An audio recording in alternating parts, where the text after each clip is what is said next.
नमस्कार, आप देख रहे हैं न्यूज वन इंडिया। मैं हूं आपके साथ राजेश कुमार। लोकसभा चुनाव 2024 की तारीख का शनिवार को ऐलान हो गया और इसी के साथ आचार संहिता भी लागू हो गई। 543 सीटों के लिए चुनाव 7 चरणों में होंगे। पहले चरण की वोटिंग 19 अप्रैल को और आखिरी चरण की वोटिंग 1 जून को होगी, जबकि 4 जून को नतीजे आएंगे। वोटिंग से लेकर नतीजों तक इसमें 46 दिन लगेंगे। लोकसभा के साथ 4 राज्य जिसमें आंध्र प्रदेश, ओडिशा, अरुणाचल प्रदेश और सिक्किम के विधानसभा चुनाव की तारीख का भी ऐलान कर दिया गया है। ओडिशा में 13 मई, 20 मई, 25 मई और 1 जून को वोटिंग होगी। बाकी 3 राज्यों में एक फेज में चुनाव होंगे। अरुणाचल और सिक्किम में 19 अप्रैल को, आंध्र प्रदेश में 13 मई को वोट डाले जाएंगे। तो चुनावी बिगुल बच चुका है, तारीखों का ऐलान हो चुका है, 7 चरणों में चुनाव होना है। चुनाव आयोग की तैयारी पूरी है, इसको लेकर पूरी डिटेल दी गई कल प्रेस कॉन्फ्रेंस में। और अब राजनीतिक पार्टियां पूरी तरह से एक्टिव दिखाई दे रही हैं, सियासी पारा चढ़ने लगा है।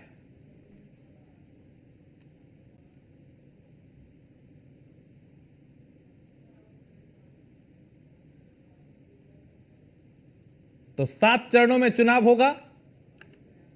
पहला चरण 19 अप्रैल को 102 सीटों के लिए वोटिंग होगी। दूसरा चरण 26 अप्रैल,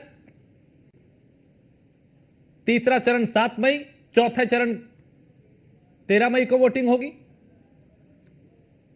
और पांचवें चरण में यानी पांचवें चरण का मतदान 20 मई को होगा। छठा चरण 25 मई, सातवां चरण 1 जून को और 4 जून को तस्वीर साफ हो जाएगी कि देश में किसकी नई सरकार बन रही है। क्योंकि इस बार बीजेपी यानी एनडीए 400 पार का लक्ष्य लेके चल रही है। अब की बार 400 पार। तो यह 7 चरणों का चुनाव देश में तय करेगा कि नई सरकार किसकी होगी। 4 जून को तस्वीर साफ होगी। 19 अप्रैल पहला चरण, दूसरा चरण 26 अप्रैल, 7 मई को तीसरे चरण का मतदान होगा, चौथा चरण 13 मई को होगा जब वोट डाले जाएंगे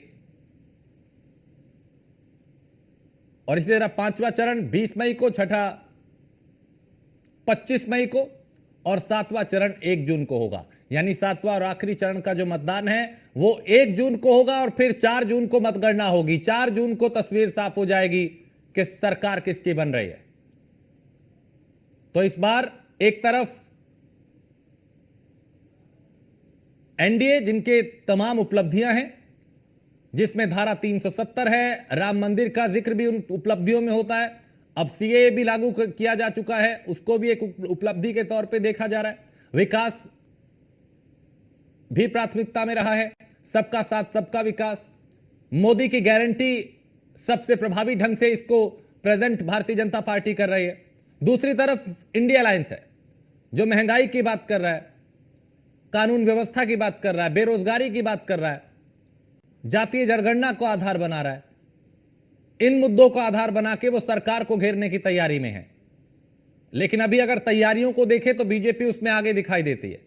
सभाएं हो रही हैं, दिग्गजों की सम्मेलन हो रहे हैं, समीक्षाएं हो रही हैं, मंथन किया जा रहा है, रणनीति बनाई जा रही है। जबकि विपक्षी खेमे को देखें तो वैसी उत्सुकता नजर नहीं आ रही। ना भी कोई संयुक्त प्रेस कोई रैली हुई है, ना कोई अभी कोई बड़ा रोड शो हुआ।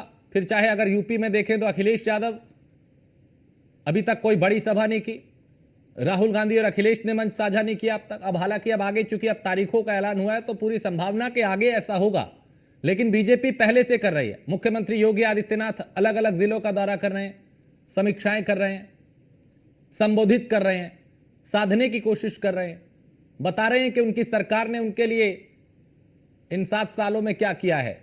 केंद्र की पूरी उपलब्धियां 10 साल की बताई जा रही हैं। तो राज्य और केंद्र की एक तरफ उपलब्धियों का जिक्र और दूसरी तरफ विपक्षी खेमा प्रयोग इस बार भी कई तरह के किए जा रहे हैं। लेकिन बड़ी बात यह कि 7 चरणों में चुनाव होगा और उसके लिए पूरी तैयारी कर ली गई है। कल चुनाव आयोग ने प्रेस कॉन्फ्रेंस करके विस्तार से बताया चुनाव को लेकर एक एक बारीकी के बारे में। करीब 97 करोड़ मतदाता इस बार मतदान करेंगे।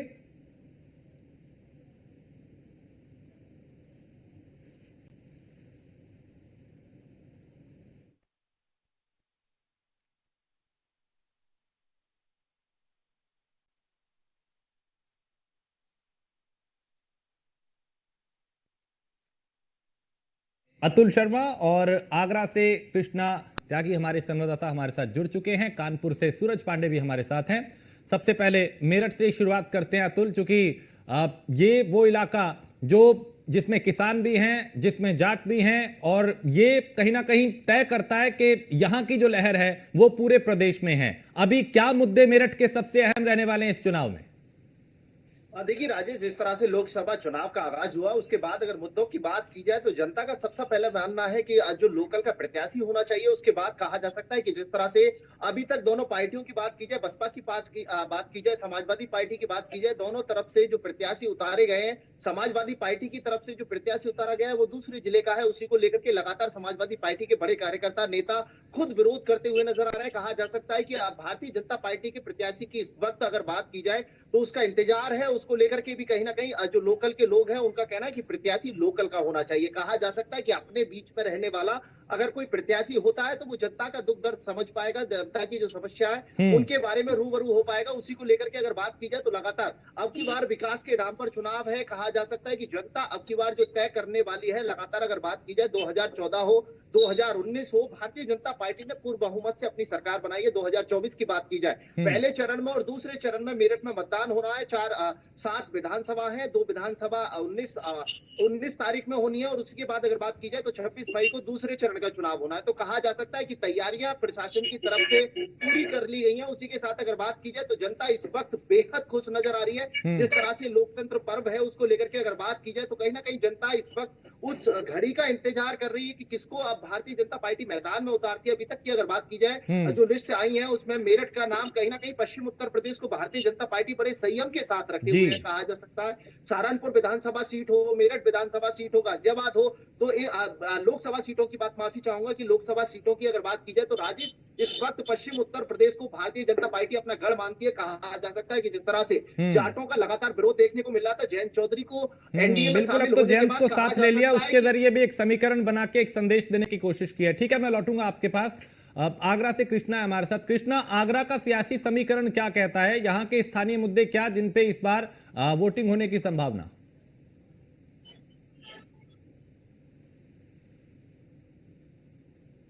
कृष्णा, आवाज मिल रही है? जी जी।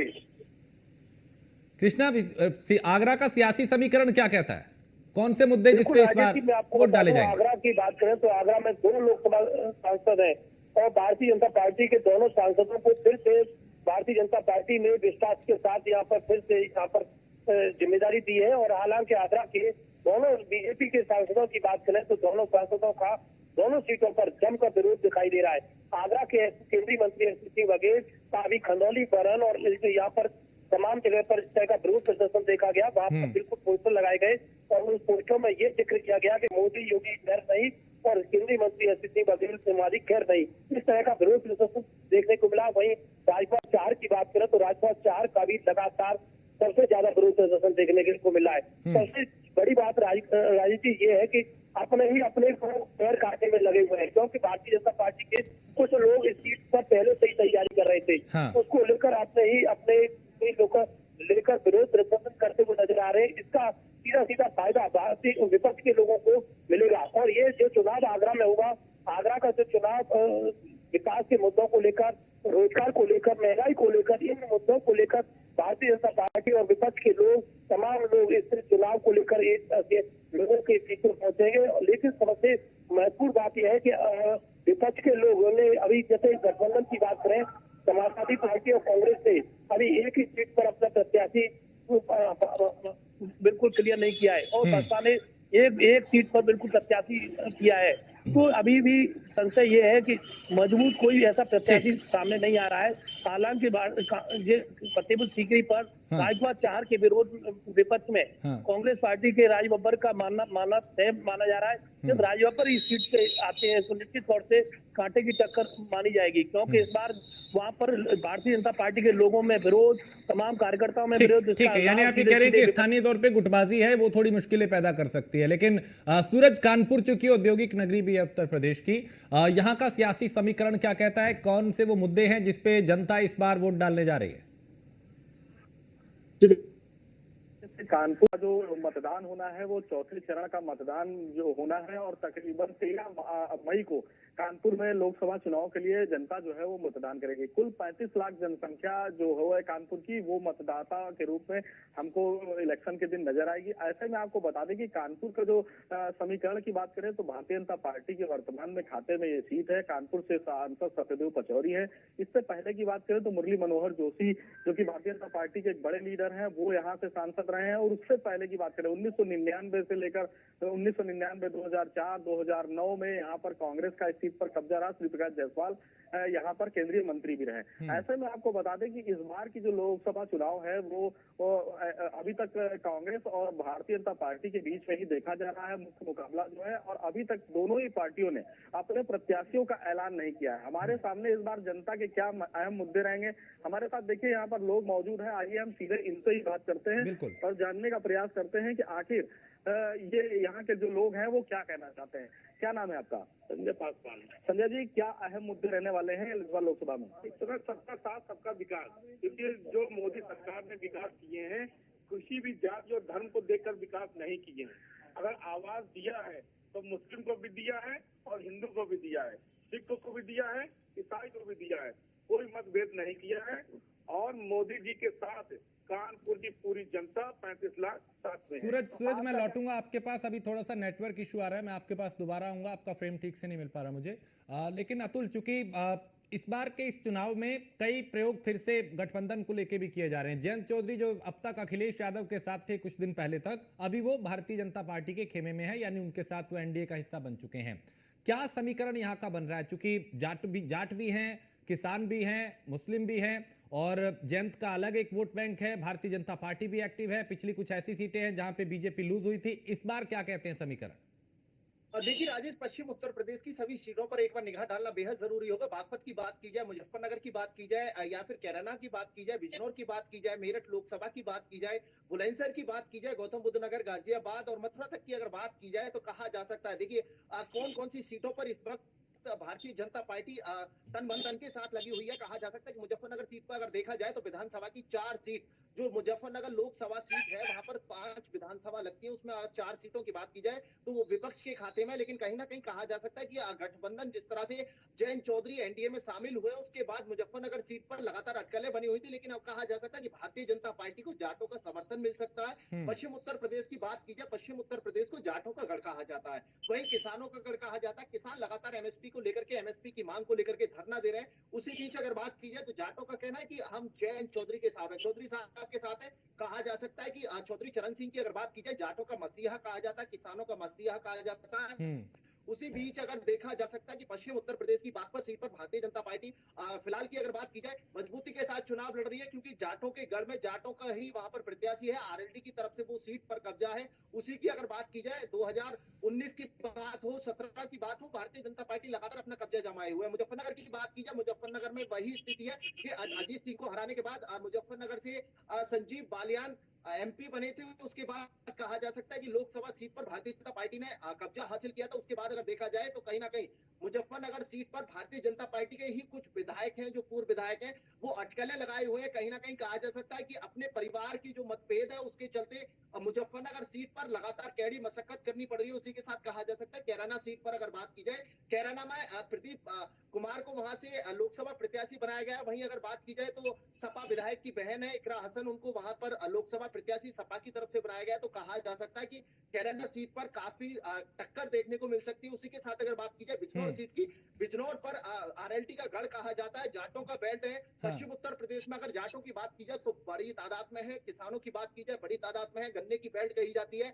बिजनौर की अगर बात की जाए, चंदन सिंह चौहान को लोकसभा प्रत्याशी आरएलडी की तरफ से बनाया गया है, यानी एनडीए की तरफ से बनाया गया है। तो कहा जा सकता है कि बिजनौर की सीट पर इस वक्त घमासान छाया हुआ है। बसपा से विजेंद्र चौधरी है, जो पहले राष्ट्रीय लोकदल के महासचिव थे, लेकिन टिकट ना मिलने के बाद इस्तीफा देते हैं और उसके बाद बसपा से टिकट पाते हैं। तो कहा जा सकता है कि मेरठ पर अभी किसी भी तरह से प्रत्याशी नहीं उतारा गया। उससे पहले अगर कहा जा सकता है कि जिस तरह से तो विपक्षी पार्टियों की तरफ से प्रत्याशी उतारे गए, बाहरी प्रत्याशी उतारे गए, तो कहा जा सकता है कि समाजवादी पार्टी के बड़े नेताओं का यह कहना है। सूत्रों की अगर बात की जाए तो कहा जा सकता है कि अपनी पार्टी की बौखलाहट को देखते हुए कहीं ना कहीं जो यहाँ पर विपक्षी है वो भी भारतीय जनता पार्टी के खेमे में लुढ़कते हुए नजर आ सकते हैं, क्योंकि लगातार अगर देखा जाए तो पश्चिम उत्तर प्रदेश के मेरठ में यानी पश्चिम उत्तर प्रदेश के गढ़ की अगर बात की जाए तो समाजवादी पार्टी प्रत्याशी बाहर से उतारती है। उसके बाद समाजवादी पार्टी के कार्यकर्ता ही उसका विरोध करने लग जाते हैं, इस्तीफा देना अखिलेश यादव को शुरू हो जाते हैं, शिवपाल यादव को इस्तीफा भेजना मेरठ से शुरू हो जाते हैं। तो कहा जा सकता है कि जो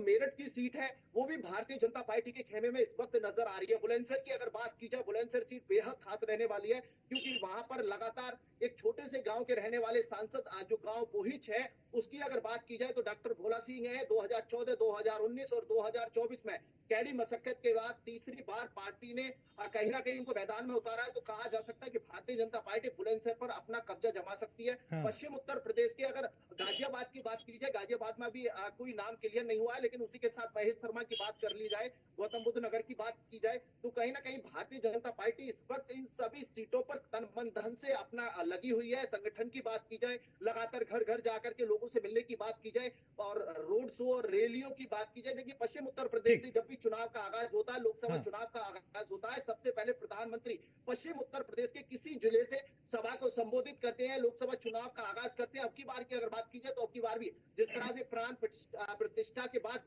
बुलंदशहर से प्रधानमंत्री ने लोकसभा चुनाव का आगाज किया था। कहा जा सकता है प्रधानमंत्री का कहना था कि मैं लोकसभा चुनाव का आगाज नहीं कर रहा हूं, मैं जनता के बीच में आया हूं, जनता से मिलने आया हूं। कहा जा सकता है कि जनता ही अब चुनाव का आगाज करेगी, मेरे पर जनता का भरोसा है, जनता मुझ पर भरोसा करती है। ठीक तो है, अब की बार बिल्कुल बुलंदशहर से उन्होंने आगाज किया था और कई मुद्दों का यहाँ पे भी जिक्र किया था, कई उपलब्धियां यहाँ पे बताई थी कृष्णा। लेकिन अगर आगरा की बात करें तो सबसे अहम फैक्टर क्या इस चुनाव में आपको दिखाई देता है? लोगों से जब आपने बात की, लोग क्या कह रहे हैं? कौन सा वो मुद्दा जो यहाँ पे हावी रहने वाला है?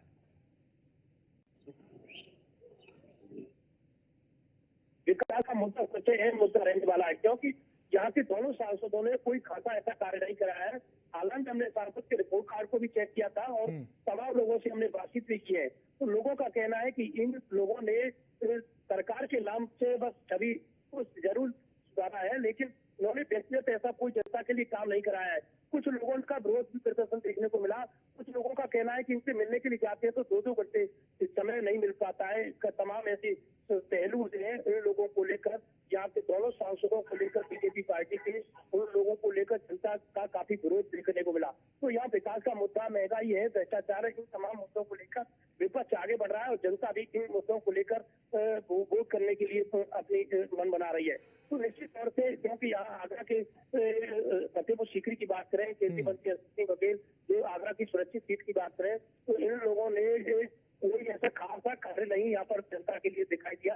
जनता की कुछ समस्याएं होती थी, उन समस्याओं के लिए भी इन लोगों के पास समय नहीं होता था। इसके चलते जनता का इस बार मन अलग दिखाई दे रहा है। और लेकिन सबसे महत्वपूर्ण बात राजेश जी ये है कि अभी विपक्ष का कोई ऐसा मजबूत कैंडिडेट सामने नहीं है, जिसके चलते ठीक है, यानी विपक्ष चुनौती नहीं दे पा रहा, कोई ऐसा उम्मीदवार नहीं है जो बड़ी टक्कर दे पाए। मैं लौटूंगा आपके पास सूरज, चूंकि आपके साथ कुछ लोग भी हैं, उनसे बात कीजिए। क्या इस बार मुद्दे हैं, किस पे वो वोट डालेंगे और क्या कहता है यहाँ का समीकरण? बिल्कुल, जैसा कि आपको बता दूं, वर्तमान में कानपुर की जो लोकसभा सीट है वो भारतीय जनता पार्टी के खाते में है। इससे पहले भी भारतीय जनता पार्टी के 2 बार से खाते में रही और उससे पहले की बात करें तो कांग्रेस के खाते में रही।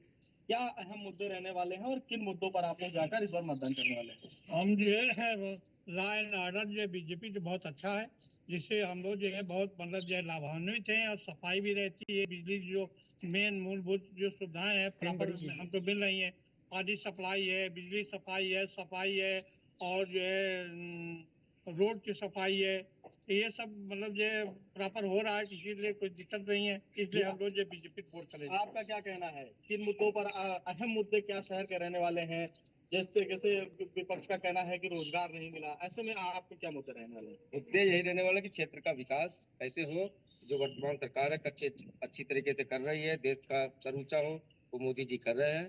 यही सब चाहते हैं कि इसी तरह विकास हो। देखिए, हमारे साथ कुछ युवा भी मौजूद हैं, आइए सीधे इनसे ही बात करते हैं। क्या अहम मुद्दे रहने वाले हैं? लोकसभा का चुनाव 5 साल के बाद एक बार फिर से तारीखों का ऐलान हो गया है। 13 मई को आप लोग कानपुर में चौथे चरण में मतदान करने वाले हैं। क्या अहम मुद्दे रहेंगे? देखिए, हमारी इच्छा ये है कि जो नवयुवक हैं उनके लिए ज्यादा से ज्यादा काम धंधे उस पर गवर्नमेंट जो है वो ज्यादा ध्यान दे, ताकि हम लोगों को सामना न करना पड़े कम से कम मुसीबतों का। आपका क्या कहना है? आपने बहुत सारे मतदान किए होंगे, हर 5 साल के मेले में आप शामिल हुए होंगे। इस बार के क्या है मुद्दे रहने वाले हैं? भ्रष्टाचार मुक्त, गुंडागर्दी मुक्त, साफ सफाई, बिजली व्यवस्था सुचारू रूप से चल रही है, सबका विकास, यही हम लोग का। तो सबका साथ सबका विकास, आपका क्या कहना है, क्या कहना चाहते हैं? हम ये कहना चाहते हैं कि जो हम लोगों की मूलभूत समस्याएं हैं वो सॉल्व हो रही हैं, शांति से इसीलिए हम भाजपा से प्रसन्न है, हम भाजपा को वोट करेंगे। तो देखिए, जो मतदाता है वो खुल के बोल रहा है कि वो किसको वोट करेगा। ये तो वक्त ही बताएगा कि किस तरफ ये पहलू मुड़ेगा और किस पार्टी को जनता का जनाधार मिलेगा। वहीं आपको बता दें कि कानपुर की लोकसभा सीट की बात करें तो 1999 से लेकर 2004, 2009 में ये सीट जो है वो कांग्रेस के खाते में रही, जिसमें श्री प्रकाश जायसवाल 3 बार सांसद रहे। तो वही 2009 में चुनाव हुए। तो ठीक है, यानी अभी यहाँ के जो मुद्दे हैं वो चूंकि युवाओं के अलग हैं और अलग अलग वर्गों के अलग अलग मुद्दे हैं। ठीक है, आप बहुत शुक्रिया आप तीनों का इस तमाम जानकारी के लिए, क्योंकि आगे भी लगातार हम अलग अलग क्षेत्रों की जनता क्या कह रही है इस चुनाव को लेकर, किसके क्या मुद्दे हैं वो आप तक पहुंचाते रहेंगे। चूंकि अब तारीखों का ऐलान हो गया है, अब बस तैयारियों की बारी है, किसकी कितनी तैयारी है और कौन किस पे भारी है, इसको लेकर भी लगातार विश्लेषण होगा।